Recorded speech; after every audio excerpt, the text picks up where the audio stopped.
que nos parece que pode ser acaído en determinadas zonas e de xeito puntual en zonas rurais pois con baixa natalidade. Tal como foi posto en marcha pola Xunta, nos atopámoslle pois algunhas carencias e consideramos que son precisas melloras. En primeiro lugar, voume referir a unha cuestión que non está na pregunta que rexistramos en posteriori, aínda que xa foi resolta, mas non queremos deixar de sinalalo porque se trata dos atrasos, unha vez máis, un ano máis, no pago da prima. Xa sucedeu o ano pasado, a final de ano, tamén sinalamos que estaban en situación de espera para o cobro desa prima as persoas titulares de casas niño. Este ano tamén, a final de ano, puxéronse en contacto connosco indicando que se lles debía aínda partes da prima. Entón, finalmente, esta ingresouse a 25 de xaneiro de 2018, é dicir, a 25 de xaneiro pagouse o do mes de decembro. Isto implica, igual que implicou o ano pasado, que hai persoas que, ao ter uns gastos mensuais, porque obviamente teñen que ter en funcionamento o servizo, se non están en réxime de cooperativa, pois a cuota de autónomo, pasan un tempo sen ingresos. Chegou a suceder isto en algúns casos, e mesmo tendo que pedir pois prestado a familiares axudas para poder manter o servizo en funcionamento, que é contrario ao obxectivo co que se anunciaba ás casas niño de tamén pois ser unha alternativa de emprego no rural, emprego que, por suposto, como vostedes coñecen, é sobre todo feminino. Entón, temos aí dúas variables fundamentais para deter o que antes sinalábamos, o debalo demográfico, esa palabra que forma parte do título da súa dirección xeral de dinamización demográfica, as variables de emprego feminino e emprego no rural, e con isto, pois, o certo é que se hai atrasos no pago das primas e se por riba pois non se garanten uns salarios mínimamente dignos, pois tampouco contribúen a esa cuestión. Dicimos que isto foi resolto no que ten que ver co atraso da prima de decembro, xa que foi pagado a 25 de xaneiro, pero queremoslle preguntar se van rematar dunha vez os atrasos do pago da prima. O feito de que había certa disfunción tamén é recoñecido pola Xunta na medida en que se modificou esa orde de xeito que agora pois se prevé adiantar neste ano maior parte do pago da prima, pero insistimos en que se debe ter en conta que o pago debe ser mensual porque a situación é que, aínda que na orde estes gastos son subvencións que poden ser pagadas finalmente, se pode liquidar ao final, o certo é que as persoas das casas niño teñen que facer a liquidación mensual e que na práctica funciona como un salario. Polo tanto, volvemos chamar a atención sobre esa cuestión. Hai que ter en conta, por lembrar os números, a prima de apoio son 19.600 euros ano, que inclúe a parte do que sería o salario da persoa que mantén a actividade da casa niño, salario que, deducidos os gastos de mantemento da casa niño, quedarían menos de 1.000 euros ao mes aproximadamente. Polo tanto, aí insistimos, é unha cuestión tamén de que, a parte dos atrasos que son intolerables, se fomenta un pouco o emprego precario no rural. Dicía que, segundo a orde, se considera subvencionable tanto as axudas para gastos de investimento como a axuda polo desenvolvemento do proxecto piloto, que é aí onde vai esa prima que é destinada a que se pode considerar ese pago de salario, é que aínda que as persoas, como dicía antes, poden despois recibir esa contía en forma de liquidación, na práctica estas persoas trasladan mes a mes de cara á liquidación do servizo os gastos que tiveron como foi o servizo e, polo tanto, é como un salario. Neste sentido, nos denunciamos que se pode considerar como unha figura de falso autónomo ou falsa autónoma, porque realmente o emprego destas persoas depende da Xunta, pero non teñen na práctica as condicións, digamos, de autonomía que garante o emprego autónomo. Polo tanto, están nunha situación que nos consideramos que quizáis é posible repensar nun modelo xeral de aposta polo ensino de 0 a 3 anos totalmente garantido pola Administración, pero eso será obxecto seguramente de debate noutras ocasións, porque en Marea, dende logo, queremos poñer unha alternativa sobre a mesa global neste sentido. Outra cuestión que tamén nos preocupa sobre as casas niño son a falta de normas comuns en relación coas escolas infantís, porque esta é unha cuestión moi concreta. O procedemento de adxudicación de prazas só ten en conta un baremo de admisión de prazas pola situación económica, que é o anexo 7 da orde que regula as casas niño, e non se contempla como se fai nas escolas infantís. ata onde temos ou podemos ler do decreto e do que nos trasladan as persoas titulares de casas niño, a reserva de praza para fillos ou fillas, igual que se contempla para as traballadoras ou traballadores en escolas infantís. E tamén teñen sinalado estas persoas que non hai un formulario estándar de solicitude de praza para as casas niño en todo o país. Si son un servizo de conciliación que están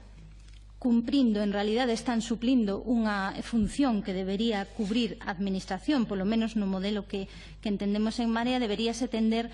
cara a unha maior protección do emprego e cara a unha maior estandarización das condicións do servizo. E logo, a pregunta máis concreta que lle trasladamos nesta cuestión de hoxe da Comisión son o que consideramos duras condicións de cancelación do servizo e tamén esa falta de interlocución coa Administración que sinten a veces as persoas titulares de casas niño. Na orde que regula as casas niño establécese que o período mínimo de permanencia da actividade empresarial será dende a data de posta en marcha ata o 31 de decembro de 2019, exceptuando, por suposto, aqueles casos de forza maior allea á vontade da profesional ou da cooperativa. Así, considerase subvencionable tanto as axudas para gastos de investimento como a axuda polo desenvolvemento do proxecto piloto, é dicir, que tamén o que en realidade é un salario se considera subvencionable e, por iso, cando se cancela o servizo, as persoas, como sucede nun caso que lle trasladamos e que xa coñece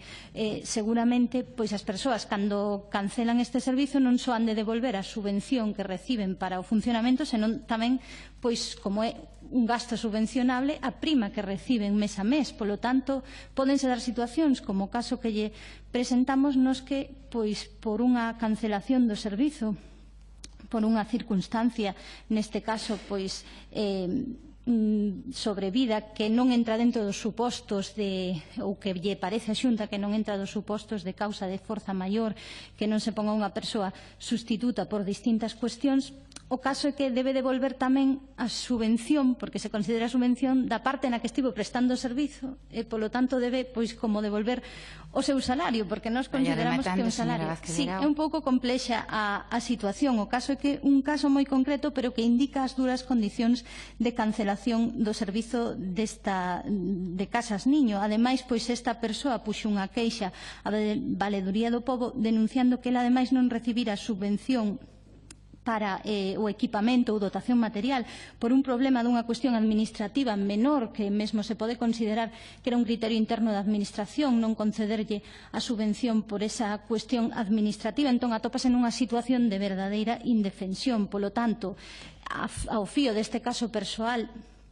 que entendemos que está en contacto vostede coa persoa, pero a 3 de decembro de 2018 sinalounos esta persoa que non recibira resposta da Administración ás súas queixas, preguntámoslle á Xunta se ten previsto reformular o sistema de casas niño, tanto en canto a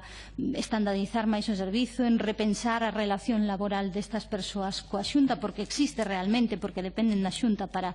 facer o seu traballo, como en canto a estas condicións do servizo, de si realmente non se debería separar, si solamente esta cuestión se debería separar o que é a subvención de equipamento e mobiliario da casa niño da prima por a prestación do servizo, porque realmente é un salario. Moitas grazas, señora Vázquez Verao. Para responder a esta pregunta ten a palabra a directora xeral. Moitas gracias, señora presidenta. Señora Vázquez Verao, en referencia ao que comentaba sobre os pagos ás casas niño, que non era obxecto desta pregunta pola que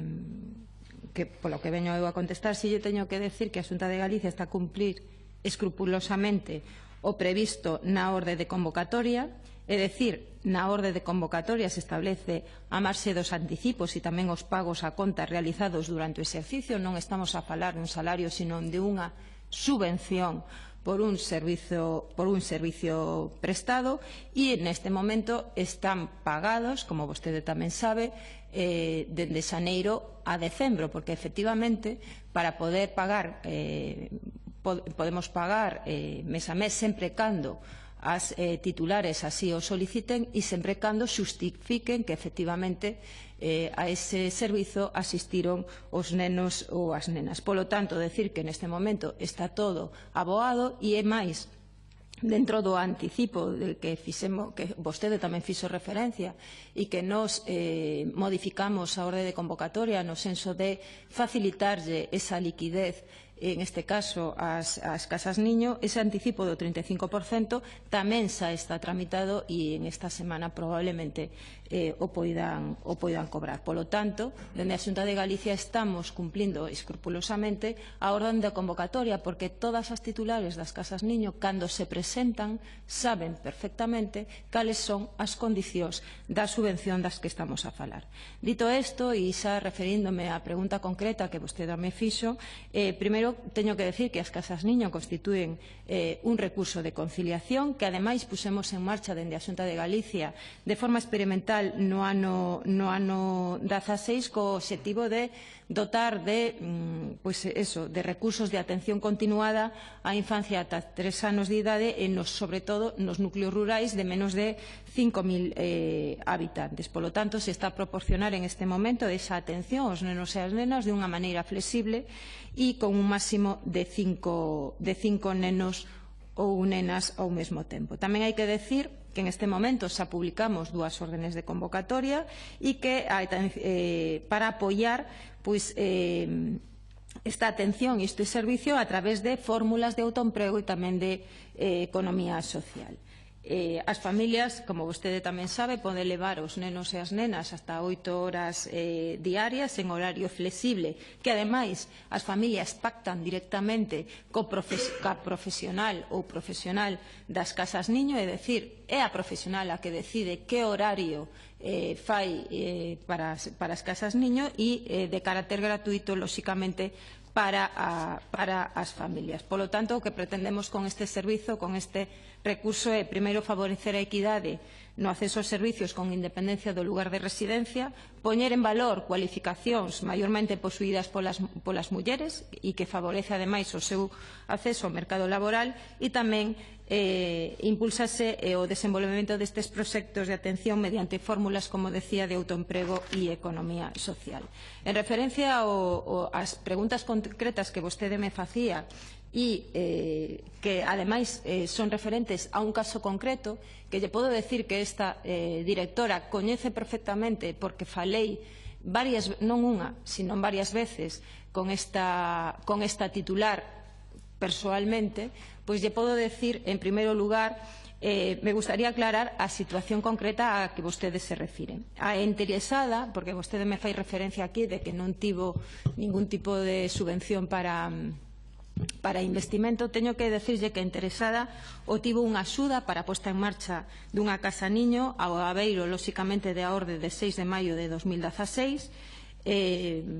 pola que se regulan as bases que non llevou a decir. Din vostedes que, ademais, esta persona, como decía, non tiña subvención para a reforma e adaptación da vivenda, nin para equipamento e dotación material, e que correu a cargo da particular.